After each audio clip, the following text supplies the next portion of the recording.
Okay, Rohini గురించి మాట్లాడుకుంటున్నాను. నేను draw చేశాను. రోహిణి నక్షత్రంలో ఉన్న 4 పాదాలు కంప్లీట్గా వృషభంలోనే ఉన్నాయి. వృషభం శుక్రుడు రాసి తెలుసు మనకు అది.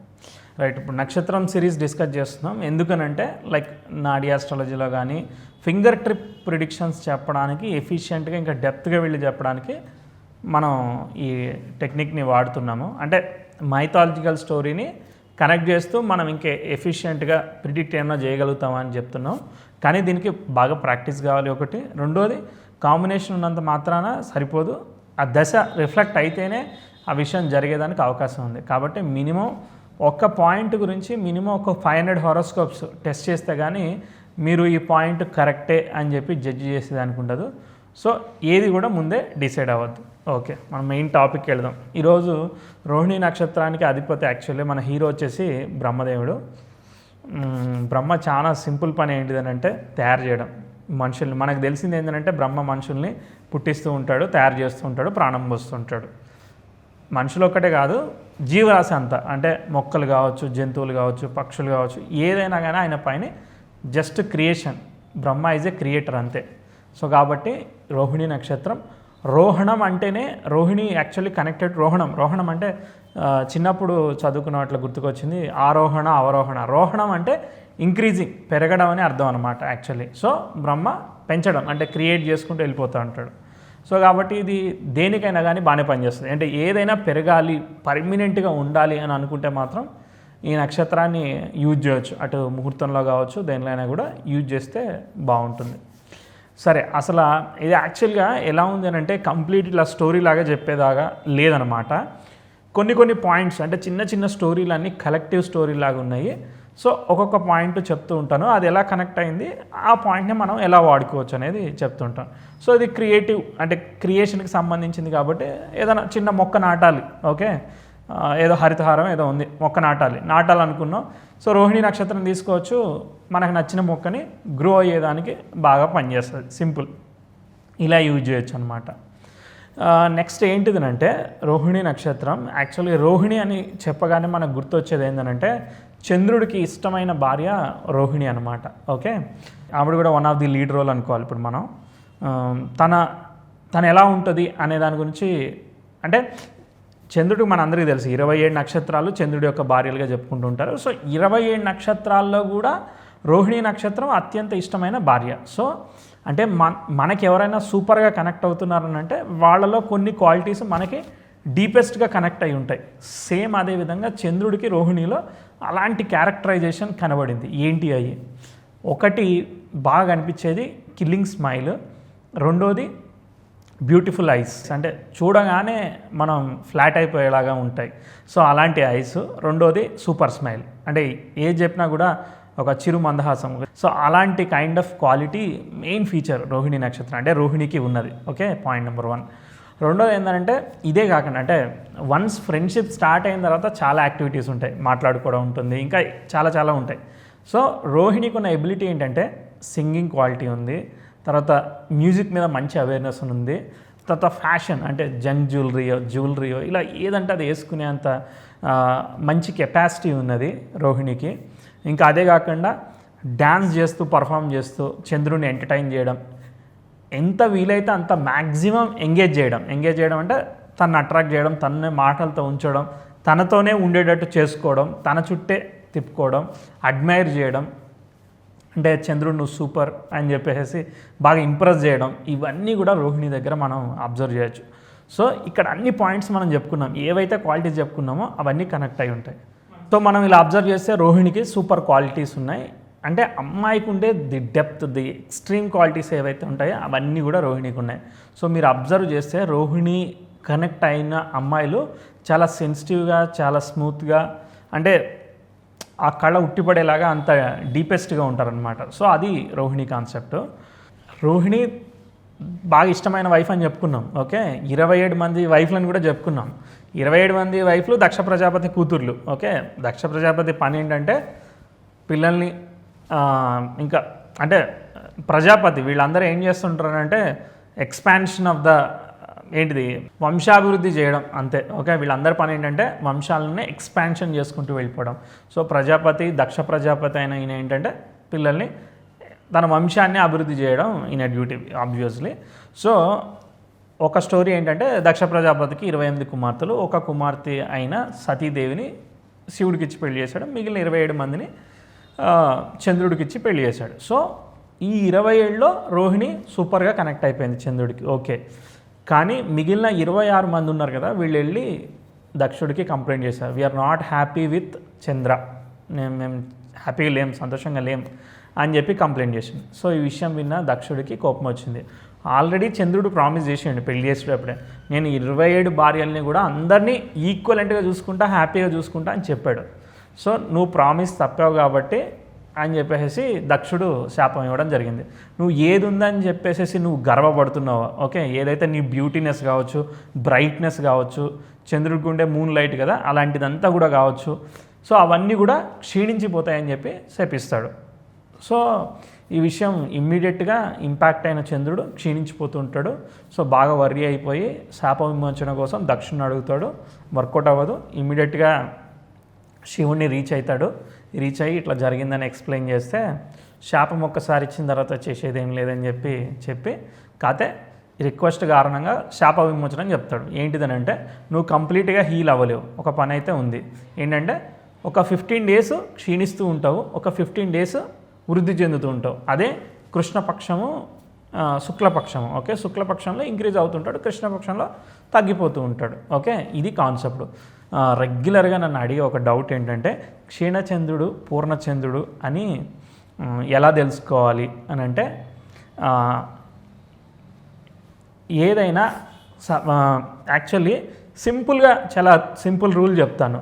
రవిచంద్రులు 4 రాసులు దూరంలో ఉన్నారనుకోండి, ఏ హారోస్కోప్లో అయినా, ఇప్పుడు మేషంలో రవి, కర్కాటకంలో చంద్రుడు, జస్ట్ డ్రా చేస్తాను, ఓకే.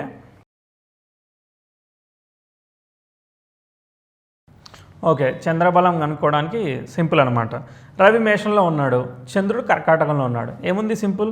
రవి స్లోగా మూవ్ అవుతాడు, చంద్రుడు ఫాస్ట్గా మూవ్ అవుతాడు. అంటే చంద్రుడు ఇంక్రీజ్ అవుతూ వెళ్ళిపోతున్నాడు. ఏ శుక్లపక్ష నామమో అది ఉంటుంది.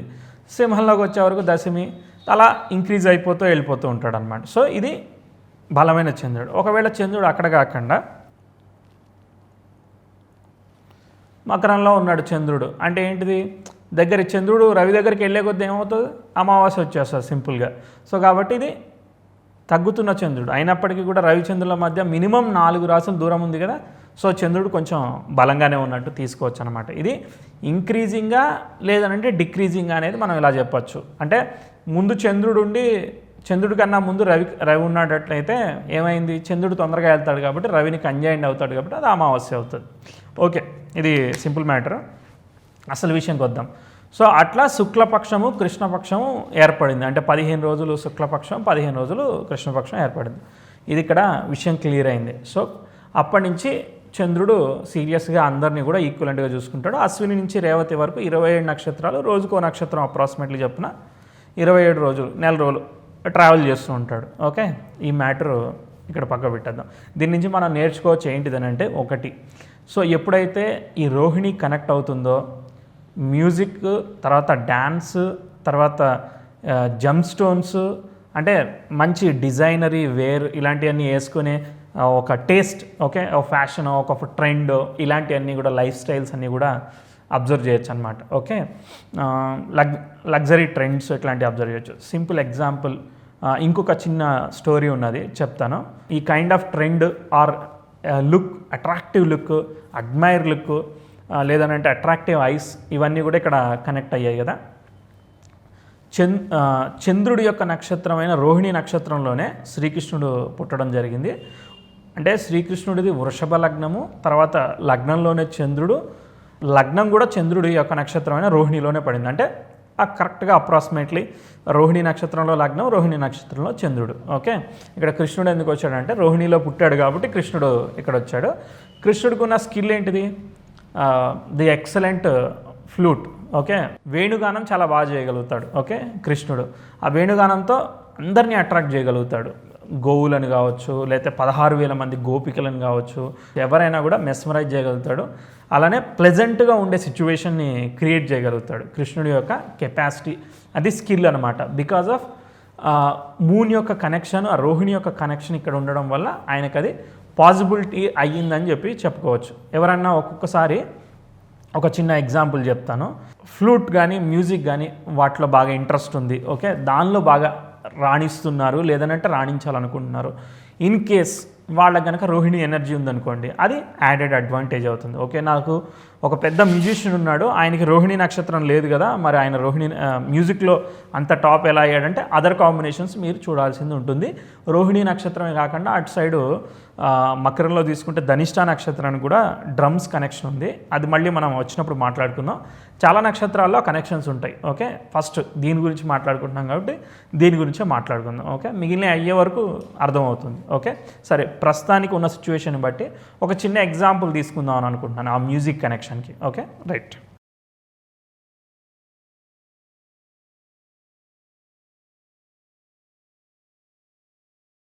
జస్ట్ నేను ఒక ఎగ్జాంపుల్ ప్లాంటరీ పొజిషన్ నాకు నచ్చినట్టుగా తీసుకున్నాను. ఓకే, ఎందుకంటే ఎగ్జాంపుల్ చార్ట్స్ అని అంటే నేను ప్రాక్టీస్ చేయాలి, అప్పుడు కానీ నేను షేర్ చేయలేను. ఓకే, సో ప్రస్తుతానికి నా ఇమాజినేషన్కి నేను తీసుకున్నాను. మీ ఇమాజినేషన్కి మీరు కూడా తీసుకోవచ్చు, కానీ ప్రాక్టీస్ చేస్తే కానీ మనకి దాని మీద కంప్లీట్ క్లారిటీ రాదు. ప్రాక్టీస్ అంటే బెస్ట్ ఎగ్జాంపుల్ కృష్ణుడైగా. ఓకే, సరే, ఈ చార్ట్లో తీసుకుంటే సింహలగ్నం వేశాను, లగ్నాధిపతిని 6 పెట్టాను, గురువు ద్వితీయంలో ఉన్నాడు, దశమంలో శుక్రుడు, తర్వాత చంద్రుడు ఉన్నాడు. ఓకే, ఆయన చంద్రుడేమి క్షీణచంద్రుడు కాదు. తర్వాత 12వ స్థానాధిపతి అయిన వాడు 10వ ఇంట్లో ఉన్నాడు. 12th లార్డ్ ఎప్పుడైతే 10th ఉంటాడో సర్వీస్ ఓరియంటెడ్ జాబ్స్, దూర ప్రదేశం, కళలు, ఇలాంటి వాటికి సంబంధించినవి కనెక్ట్ అయ్యేదానికి. కళలు ఎందుకన్నానంటే ఇక్కడ వీనస్ కూడా వచ్చాడు కాబట్టి 12th హౌస్ వీనస్తో కనెక్షన్ వచ్చింది కాబట్టే ఆర్ట్స్లోకి వెళ్ళింది. అదే ఏ శాటర్న్తోనో ఏ సన్తోనో వేరే వాటితో కనెక్షన్ వస్తే డిఫరెంట్గా ఉండేదానికి అవకాశం ఉంటుంది. Okay, right. అంటే వ్యయాధిపతి అయిన వాడు సింహలగ్నానికి పాపేమీ కాదు, మళ్ళీ పొజిషనల్ స్టాటస్లో ఉన్నాడు, ఉచ్చ రాశిలో ఉన్నాడు. ఓకే, బాగున్నాడు. మళ్ళీ శుక్రుడితో కనెక్ట్ అయ్యాడు. తర్వాత స్పీచ్ కారక ప్లానెట్ అయిన గురువు కూడా ద్వితీయంలో ఉండి బుధుడిని ఆస్పెక్ట్ చేస్తున్నాడు, శుక్రుడిని చంద్రుడిని ఆస్పెక్ట్ చేస్తున్నాడు. అంటే ఒక రకంగా గ్రాండ్ ట్రైన్ ఉన్నాడు వెస్టర్న్ ఆస్పెక్ట్స్ పరంగా చూస్తే. అండ్ ఈ లగ్నానికి 3rd house speech and communication చెప్తే 3rd లార్డ్ అయిన శుక్రుడు మళ్ళీ 10th లార్డ్ అయిన శుక్రుడు మళ్ళీ స్వక్షేత్రంలో ఉన్నాడు. సో అది కూడా చాలా మంచి యోగం. ఇలా ఉన్నప్పుడు కూడా వాళ్ళకి మ్యూజిక్, ఆర్ట్స్, ఫ్యాషన్ డిజైనింగ్ కావచ్చు, స్పీచ్ అండ్ కమ్యూనికేషన్స్లో కావచ్చు, చాలా ఎక్స్ట్రాడినరీ రిజల్ట్స్ వచ్చేదానికి అవకాశం ఉంటుంది. సో ఇక్కడ రోహిణి ఎనర్జీని చాలా బలంగా మనకి ఇక్కడ ట్రాన్స్ఫార్మ్ అవుతుంది. బికాజ్ ఆఫ్ అక్కడ రవి కూడా చంద్ర నక్షత్రం నుంచి ట్రైన్ ఆస్పెక్ట్ ఇస్తూ ఉండొచ్చు. చంద్రబుధులకి ట్రైన్ ఆస్పెక్ట్ ఉన్నా కూడా మంచి వాగ్దాటి ఉంటుంది. సో ఇలా కూడా మనం రోహిణి నక్షత్రం గురించి ఇంకా డెప్త్గా అబ్జర్వ్ చేయొచ్చు. సో ఈ కాంబినేషన్స్ ఎక్కడున్నాయి ఇలాంటివి అబ్జర్వ్ చేయొచ్చు. ఇంకో చిన్న విషయం ఉంది, అది కూడా చెప్తాను. రోహిణి నక్షత్రంలో పుట్టిన శ్రీకృష్ణుడు ఏం చేశాడు, రుక్మిణి పెళ్ళాడిన తర్వాత ఒక పల్లకి ఉంటుంది కదా, మనం భారత్కి వెళ్తాం కదా, ఆ పల్లకిలో ఇంటికి కూడా వెళ్ళడం జరిగింది. సో ఈ పల్లకి అనేది కూడా ఇక్కడ దీనికి కనెక్ట్ అయింది యాక్చువల్లీ రోహిణికి. ఎప్పుడైతే ఈ రోహిణి నక్షత్రంలో ఏదైనా గ్రహం, ఎస్పెషల్లీ సప్తమాధిపతి పాపగ్రహం అయ్యి వక్రించిన, ఓకే, ఫర్ ఎగ్జాంపుల్ వృషభ లగ్నమే తీసుకొని శని వక్రించాడు అనుకోండి, సప్తమాన్ని చూస్తాడు సింపుల్గా. సో అలాంటి సందర్భాల్లో కూడా మ్యారేజ్కి వెళ్ళేటప్పుడు కావచ్చు, వచ్చేటప్పుడు కావచ్చు, ఒక్కోసారి చిన్న చిన్న యాక్సిడెంట్స్, మేబీ ఏం కాకపోవచ్చు, డిపెండ్స్ ఆన్ గురు దృష్టి, వాటిని బట్టి డిసైడ్ చేయాలి. దశ అంతర్దశలను కూడా జడ్జ్ చేసి చెప్పాల్సింది ఉంటుంది. టైమింగ్ ఆఫ్ మ్యారేజ్ ఇట్లా కంపాటబిలిటీ కాదు కానీ timing of marriage, timing of పీరియడ్ని బట్టి డిసైడ్ చేయాల్సింది ఉంటుంది.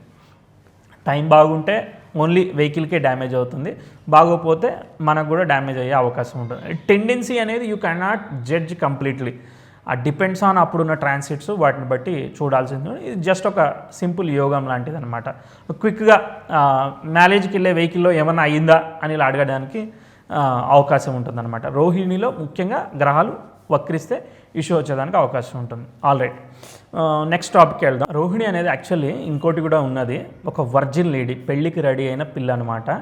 సో ఇది ఎందుకు కనెక్ట్ అయింది అని అంటే రెడీ ఫర్ ఫెర్టిలైజేషన్, అంటే ఏంటంటే సంతానోత్పత్తికి రెడీ అయిన అమ్మాయి అని అర్థం. కాబట్టి బ్రహ్మ అనేది దీనికి కనెక్ట్ అయింది కాబట్టి సో సంతానానికి, క్రియేషన్కి, వీటన్నిటికీ కూడా బాగుంటుంది. అట్లనే రోహిణికి అప్పట్లో ఒక మంచి ఎద్దుల బండి ఉండేది. ఓకే, అప్పట్లో ఎడ్ల బండి అంటే సో ఒక మంచి కార్ డెఫినెట్గా ఉండేదానికి, వెహికల్ యోగం కూడా ఉండేదానికి అవకాశం ఉంటుంది.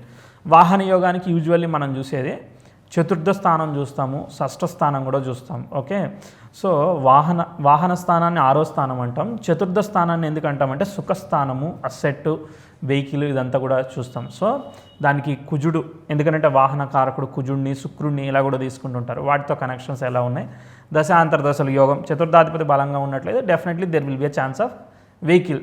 ఓకే, వెహికల్ యోగాన్ని పాత రోజుల్లో ఏమనేవాళ్ళు అంటే పల్లకి యోగం అనేవాళ్ళు. ఓకే, నాకు ఫస్ట్ టైం విన్నప్పుడు నవ్వు వచ్చింది, but it is there. Okay, అక్కడ ఆ టాపిక్ కంప్లీట్ చేద్దాం. అండ్ ఈ వెహికల్ కూడా బిజినెస్ వెహికల్. బిజినెస్ అంటే నాకు ఇంకొక విషయం గుర్తొచ్చింది. నేను అబ్జర్వ్ చేసినట్టు యాక్చువల్లీ బుధుడు వైశ్యగ్రహం అది ఇది చెప్పుకుంటారు, కానీ మోస్ట్లీ పిల్లల హారోస్కోప్ నుంచి పేరెంట్స్ ఏం చేస్తారనే దాన్ని ప్రిడిక్ట్ చేయడానికి నేను చాలాసార్లు ట్రై చేసేవాడిని, but completely not true. Maybe ఒక 20-30%, 40% అప్పుడప్పుడు కనెక్ట్ అవుతూ ఉంటాయి. I'm not sure. బట్ చంద్రుడు ఎప్పుడైతే కనెక్ట్ అవుతాడో there is a more chance of father can be accountant or connection with the accounts and calculations. So moon star Kanya లగ్నంలో చంద్రుడు హస్త నక్షత్రం ఉంటుంది కదా, సో అది కనెక్ట్ అయినప్పుడు ఒకసారి నేను అనుకున్నాను మేబీ అక్కడ ఏదైనా వాళ్ళకి ఏదైనా రైస్ సంబంధించిన రైస్ మిల్లో అని అనుకునేవాడు. కానీ యాక్చువల్లీ అక్కడ వాళ్ళది father maybe chartered accountant are CA accountant ఇలా కూడా ఉండడం నేను బాగా అబ్జర్వ్ చేశాను. కన్యా అంటే అది బుధరాశి అకౌంట్స్, తర్వాత చంద్రుడు రిలేటెడ్ టు వైశ్య కాబట్టి there will be a chance of accounts. Even not only that, మకరంలో చంద్రుడు శ్రవణంలో కూడా చూసుకుంటే ఒకసారి అది నేను అబ్జర్వ్ చేశాను, చాలాసార్లు అబ్జర్వ్ చేశాను. ఎగ్జాంపుల్ షార్ట్స్ ఇప్పుడు నేను షేర్ చేయలేను కానీ బట్ మొత్తాన్ని నేను అబ్జర్వ్ చేశాను, మీరు కూడా టెస్ట్ చేయొచ్చు. రైట్, రోహిణి గురించి చాలా విషయాలు చెప్పుకున్నాం. ఇంకొక చిన్న స్టోరీ ఉన్నది, అది కూడా చెప్తాను. ఏంటంటే యాక్చువల్లీ ఇది చంద్రుడు నక్షత్రం, సో చంద్రుడు కూడా మనం మాట్లాడుకోవచ్చు కాబట్టి చెప్తున్నాను. అండ్ మోర్ ఓవర్ అమ్మాయిలకి చూస్తే శ్రీకృష్ణుడు చాలామంది అమ్మాయిలకు కనెక్ట్ అయి ఉన్నాడు. ఓకే, అండ్ చంద్రుడు చాలామంది అమ్మాయిలకి 27 భార్యలకు కనెక్ట్ అయి ఉన్నాడు. ఓకే, సో ఎక్కువ మంది అమ్మాయిలతో okay love, expressive nature, okay ఆ ఎమోషన్ని క్యారీ చేసే నేచర్, ఇదంతా కూడా మనకి ఇక్కడ రోహిణి నక్షత్రంలో బాగా కనిపిస్తూ ఉంటుంది. ఇంకో విషయం ఏంటంటే దేవగురువు అయిన బృహస్పతికి ఒక భార్య ఉండేది, ఒకనొక భార్య. యాక్చువల్లీ బృహస్పతికి 2-3 భార్యలు ఉన్నారు, వాళ్ళలో ఒక భార్య పేరు తార. ఓకే, ఈ తార అనే భార్యని చంద్రుడు తో కలిసి ఎలోప్ అవడం, అంటే వాళ్ళిద్దరు కలిసి వెళ్ళిపోవడం జరిగింది. Okay, they are like both are agreed. Okay, ఇద్దరు వెళ్ళిపోవడానికి డిసైడ్ అయ్యి వెళ్ళిపోవడం జరిగింది. ఎందుకంటే గురువు ఆల్రెడీ పూజలు పునస్కారాలు వీటితో ఆల్రెడీ అందరు దేవతల్ని కవర్ చేస్తూ 24/7 ఫుల్ బిజీగా ఉండేవాడు. So Tara is full desired person. Okay, so ఈ డిజైర్స్ అన్ని ఫిల్ఫిల్ కాకపోవడము, తర్వాత చంద్రుడు చేసే ఇంప్రెసివ్ నోట్స్ వల్ల తారా వీళ్ళిద్దరూ వెళ్ళిపోవడం జరిగింది. దాని తర్వాత దేవగురు అయిన బృహస్పతి ఒక సైడు, కొంతమంది దేవతలు ఒక సైడు, చంద్రుడు ఇంకో సైడు, మొత్తానికి ఒక చిన్నపాటి యుద్ధం జరిగింది. జరిగిన తర్వాత అంటే నా భార్యను తీసుకెళ్ళిపోయావు కాబట్టి నా భార్యని ఇచ్చేయాలని చెప్పి గురువు జెన్యున్గా గొడవ చేస్తున్నాడు. ఓకే, చంద్రుడు మాత్రం పంపించట్లేదు. సో ఇక విషయం సీరియస్ అయింది. రోహిణి అధిదేవత బ్రహ్మ కదా, బ్రహ్మ సీన్లోకి ఎంటర్ అయిన తర్వాత సో సెటిల్మెంట్ చేయడం స్టార్ట్ చేసాడు. సో ఆయన భార్యను ఆయన పంపించేసేయని చెప్పి సీరియస్ వార్నింగ్ ఇచ్చేసి పంపించేసాను జరిగింది, సెటిల్మెంట్ క్లియర్ అయింది. కానీ తార అప్పటికే వచ్చే టైంకి already she's a pregnant. Okay, అంటే చంద్రుని వల్ల ప్రెగ్నెంట్ అయింది. కడుపులో ఉన్నది బుధుడు. Okay, mercury. ఓకే, సో అంటే ఒక రకంగా చెప్పాలనంటే చంద్రుడికి తారకి పుట్టిన సంతానమే బుధుడు. కానీ చంద్రుడు ఎప్పుడు బుధుడిని శత్రువుగా చూడాడు, కానీ బుధుడు మాత్రం చంద్రుడిని శత్రువుగా చూస్తూ ఉంటాడు. అది మీరు అబ్జర్వ్ చేయాల్సింది. ఈవెన్ లాట్ ఆఫ్ టైమ్స్ శత్రుత్వాలు మిత్రత్వాలు వచ్చినప్పుడు కూడా అది మనకి కనిపిస్తూ ఉంటుంది. బుధుడు చాలా ఇంటెలిజెంట్. ఈవెన్ కడుపులో ఉన్న దగ్గర నుంచి కూడా ఏదో ఒకటి నేర్చుకోవడం, ఇంటెలిజెంట్గా ఉండడం, ఇదంతా కూడా చేయడం జరిగింది. సో కాబట్టే బుద్ధికి మనం బుధుడిని అపాయింట్ చేయడం జరిగింది. సో ఇంటెలిజెన్స్ చూసి గురువు మెచ్చుకొని తనని అడాప్ట్ చేసుకోవడం జరిగింది. ఈ స్టోరీ బట్టి మనం అర్థం చేసుకోవాల్సింది ఏంటంటే, if there is a malefic influence, అంటే పాపగ్రహాల కనెక్షన్ ఆ పంచమాధిపతి మీద ఉంటూ ఓకే గురువు యొక్క శుభదృష్టి ఉన్న సమయంలో మేబీ సంతానంలో ఏమైనా ఇష్యూస్ కలగకపోయినా ఏమైనా జరిగినా సంతానాన్ని అడాప్ట్ చేసుకునేదానికి, అంటే వేరే వాళ్ళ దగ్గర నుంచి తీసుకునేదానికి అవకాశం ఉంటుంది. ఒక్కోసారి ఈవెన్ ఇప్పుడు తార వెళ్ళిపోయింది కాబట్టి ఎవరికైతే అఫ్లిక్షన్ ఉంటుందో ఆ అమ్మాయి వెళ్ళిపోతుందా అంటే డిపెండ్స్ ఆన్ దశ. ఆ దశ అవన్నీ రావాలి, కంపాటబిలిటీ ఇష్యూస్ ఉండాలి. అలాంటి సినారియో మనకి కనిపించాలి, ఇలా జరిగినప్పుడే మనకి అది జరుగుతుంది, కానీ కంపల్సరీ జరగాలని ఏమి రూల్ ఏమీ లేదు. ఓకే, ఈ సిచ్యువేషన్ని ఆ 2 హారోస్కోప్స్, అబ్బాయి అమ్మాయి హారోస్కోప్స్ ఉండాలి, మనకి వాళ్ళిద్దరికి టైం జరగాలి. ఓకే, సో దానికి సంబంధించిన కనెక్షన్స్. ఓకే, బేసిక్గా ఎలోపోయేటప్పుడు కూడా 8th house, 12th house, 7th house ఇలాంటివి కూడా ఆపరేట్ అవుతూ ఉంటాయి. ఓకే, ఎందుకంటే 8th house like FIR, okay, and 12th house like వెళ్ళిపోవడం అనమాట. Okay, sudden change, drastic decision ఇలాంటివి అనిపిస్తూ ఉంటాయి. కొన్ని హారోస్కోప్స్లో చూసినప్పుడు కుజుడికి యురేనస్కి స్క్వేర్ ఆస్పెక్ట్స్ ఉంటాయి, తర్వాత శని కుజుల కలయికలు ఉంటాయి, ఇవన్నీ కూడా 7th హౌస్కి కనెక్ట్ అవుతుంటాయి. అంటే విపరీతమైన ధైర్యం, విపరీతమైన డిజైర్. ఓకే, అది డిపెండ్స్ ఆన్ చార్ట్స్ని బట్టి తప్ప నేను ఇక్కడ ఎగ్జాంపుల్ కూడా చెప్పాలనుకోవట్లేదు. ఓకే, రైట్, ఇది మనకి చంద్రుడికి సంబంధించిన మ్యాక్సిమం విషయాలు, రోహిణికి సంబంధించిన మ్యాక్సిమం విషయాలు నేను డిస్కస్ చేశాను. ఇంకేదైనా డౌట్స్ ఉంటే మీరు దీని కింద కామెంట్ చేయండి. Thank you so much. Next మనం మృగశిర నక్షత్రం గురించి కొంత డీటెయిల్గా డిస్కస్ చేద్దాం.